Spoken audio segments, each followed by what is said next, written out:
Live. News 8 at 5 starts now. Getting the green light, Connecticut one step closer to having a third casino. We'll tell you why Hartford's top cop is leaving the force. Also, maybe springtime, but we're not out of the wrath of flu season. The spike in deaths related to that virus continues. But first, a wet and gray evening out there. The rain's just getting started in places. Let's begin with Storm teammate Joe Fury. Joe. Hey, Tara, thanks, everybody. All right, yeah, today, for the most part, it's just been cloudy and not doing much out there, but we're starting to see some rain roll in to western areas now. The wind has been there a little bit, too. New Haven, just cloudy at the moment. It's Hartford that's at 48 degrees, and overall, it's been just fine, especially the 91 quarter on to the east today. Temperatures, well, 39 at Torrington to 47 at New Haven, so numbers in the thermometer are not too far from average in most spots. The breeze there a little bit, but the idea now as we go through the next 24 to 36 hours to ramp up the wind, get the rain to start coming down hard as this system rolls up and in. So there's some wetness for you guys in western Connecticut right now, and we'll pull the rest of the state in as we head past about 8, 9 o'clock. And then some real heavy action gets in here. This is as we head for midnight. That's when the rain starts to come on down. Could be a little lightning and thunder in here as well. Downpouring rain as we head through 3, 4 a.m. And then tomorrow, it's out the door with the umbrella and raincoat. We'll have some periods of rain. It doesn't rain all the time. And then we're setting up for some snow going into tomorrow night. Winter weather advisory for northern Litchfield County. We got the coastal flood advisories out as well. A whole lot going on. Some accumulating snow and a January feel as we start the weekend. Details on the 8-day forecast coming up. All right, Joe, thanks. We've got some breaking news tonight. The feds are rolling the dice on a third casino in Connecticut. The proposed site in East Windsor just got the green light from Washington, and the tribes say they're ready to start construction. News 8's Bob Wilson joins us live with late breaking details. Bob? Yeah, all smiles at the Capitol there. Like, it's about time. Let's go with this casino. So they are going to start building as soon as they possibly can. They've already kind of prepped the site, gotten it ready, and they're saying they're promising a lot of jobs. They've even put it in writing, saying they're going to be hiring about 325 jobs from area residents in Hartford, as well as 150 from East Hartford, 175 from East Windsor. They say now it is go time. Oh, it's great news for Connecticut residents. We're preserving Connecticut revenue, Connecticut jobs, and you know, it's the right thing. The tribe had started. Let's get the job done. And everyone's saying they want to get that casino in as soon as possible, stop that revenue from going up over the border into Massachusetts, into Springfield and MGM. They say they're excited. The site's been prepped. They're ready to go. We'll have a lot more for that on you coming up in the next newscast. I'm Bob Wilson, reporting live at the Capitol, News 8.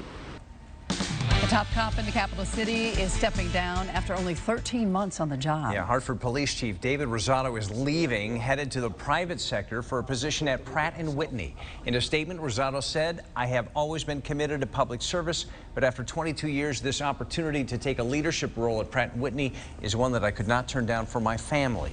Chief Rosado's last day will be April 12th. Hartford's assistant chief will fill in until a replacement is picked. A car slams into a home in Willimantic. This was the scene a short time ago on Prospect Street there. Part of the road is closed from Birch to Wyndham. While crews are clearing that scene, we're checking still to see if anyone was hurt. More breaking news on the flu. Another 11 people have died from this virus in Connecticut, bringing the total to 55 for this season. Yeah, it keeps going up. The majority of people who've died are over the age of 65 years old. More than 2,000 people have wound up in the hospital with the flu since August. That virus is still considered widespread in Connecticut. The dreams of championship glory are over for the Yale men's basketball team. It was a tight game, but the Bulldogs fell to the LSU Tigers in the first round of the Big Dance. We have live team coverage tonight, including reaction from Eric Dobrats. He's in Jacksonville, Florida, but we're going to start with Bob Rumbold and highlights from that game. It was close, Bob. Oh, it really was. I mean, there were highlights. Come on. They hung with it, man. The last time the Yale basketball team was in the NCAA tournament back in 2016, they upset Baylor in their NCAA opener. Well, James Jones and his Bulldogs were hoping they could do the same thing this time around. The Tigers jumped out to a 9-0 lead, but Mie Oni, who struggled on offense, well, you know, there's go. But he made a nice play there. He played hard on the defensive end, back the other way. Alex Copeland, 2 of his 24. Bulldogs down 16 at the half. Why? Because Tremont Waters, that's right, the kid from New Haven, hit a 3 there. He had 15 in the basketball game. They come back. made it close. Mie with 2 of his 5 points. They cut it to 6. They got as close as 5, but it's as close as they would get. Yale falls to LSU 79-74. The final, and the season is over. Eric Dobratz was in Jacksonville today with the Bulldogs. Has all the reaction on a valiant effort by Yale. Eric, what you got? What's going on? Well, Bobby, the season began back in November in China, and it ends today in Jacksonville, Florida. The Bulldogs did all they could, as you mentioned, but down 18 points. They fought back, got it down to as many as 5. The place inside the building, people were on pins and needles on the LSU side, and the Yale fans obviously fired up. In the locker room afterwards, some very disappointed Yale players, but at the same time, they understand what a great season it was for them and their fans. And it's like hard for me to talk about how proud I am of these guys and this whole locker room. We've been a family all year, and I think that showed in the second half. You know, whether we're up 10 or down 10, I feel like we always just, it's all about how we respond. Coach Jones does a great job of just, you know, drilling that into us. Like, it's not how we start off, but it's how we finish the game. I mean, I couldn't ask for anything more with my teammates. I mean, we've been a family all year, and we fought together. You know, again, I couldn't be prouder of my guys and happy for what they've accomplished. And, you know, I'm in awe just being a part of who these guys are. Well said by Coach Jones there. One of the real things for Yale that didn't work today was their shooting from three-point land, just 8 of 37. Obviously did not help in today's loss. Coming up in sports and at 6 o'clock on News 8, we'll have more reaction from the players, including some young players that'll be back next season.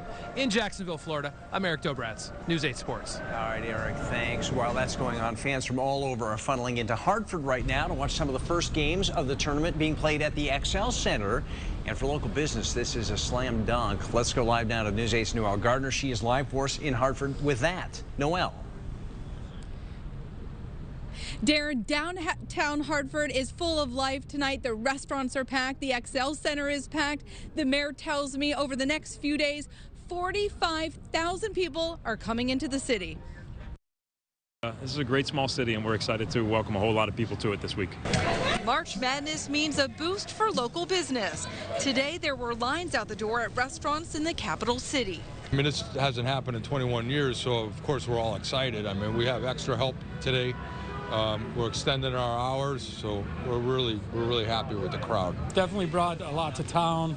A lot of people down here, and the next couple of days will be unbelievable. You can just see that there's a real appetite for sports here in Hartford, and it also shows, I think, too, that we have a lot of momentum in Hartford. There's a lot of energy here. There's a lot of great things happening, great people doing great things. Locals say they would like to see it this busy all the time. To actually see fans and liveliness and excitement for the game, you know, I admire the people coming to Hartford. One of the largest landlords in the city turned a vacant space into a lounge for visitors to eat, watch the game, and relax. I think it's going to show people that Hartford's turning a new leaf, and we're turning a new corner. Mayor Luke Bronin says Hartford wouldn't have the national spotlight without the XL Center. It's a facility that's 40 years old. He says the center is in dire need of investment in order to host world-class events. If we're ever going to get a tournament like this again, the XL Center's got to be modernized. Again, this is not a question of, you know, whether you fix it a couple of years from now or 5 years from now. That investment needs to be made now. There are too many competing venues around the country, and if you don't improve your venue, you're just going to lose out. The mayor tells me he hopes visitors will stay here a few days to see what Hartford has to offer. I'm live tonight in Hartford. Noelle Gardner, News 8. And we have your full guide to the NCAA tournament in Hartford, from the best hotels and restaurants to watch parties, posted on our website and the News 8 app. A Hartford teenager is dead after a police chase that started in Madison and ended with a crash in Durham. Madison police started the chase after learning the car may have been stolen out of Madison. Officers say they were no longer chasing the car when that driver lost control and crashed in Durham on Route 79. The passenger, 17-year-old Luis Martinez, died at the hospital. The driver is recovering. A Greenwich Public Works employee who admitted to taking photos of a murder victim's body is getting a slap on the wrist. That employee was pulled off the job for taking photos of Valerie Reyes's body on February the 5th. She was found stuffed in a suitcase on the side of the road. The town employee was demoted, suspended for 5 days, and had to give up a few vacation days. News 8 was back at the scene of the devastating fire at Milford Silver Sands State Park today. The nearly $10 million renovation project went up in flames Tuesday evening, destroying new bathrooms, concession stands, and an office. The State Police Fire and Explosion Unit says there's no update on the cause just yet. West Haven's fire department tells us there's no connection to an arson case so far in the city. A Wallingford man is behind bars for allegedly threatening to blow up a bank in Branford. Police say 72-year-old David Polton called in that threat to the TD Bank corporate after his checks didn't clear at the West Main Street branch. The bank was evacuated and Polton was taken into custody. He's being held on bond tonight. And coming up, a warning about rabies, where a dog tested positive for the dangerous disease. We'll tell you about that and how to keep your pet safe. Also, a shortage of an important vaccine, why supplies of the shingles shot are running out everywhere. And if your child has a cold, don't use this type of cough syrup. We'll tell you about an unwanted ingredient inside of it. And here's what's coming up new at 6 tonight. We'll hear from the Norwich woman who is suing Harvard. She wants photos back of her descendants who were 19th century slaves.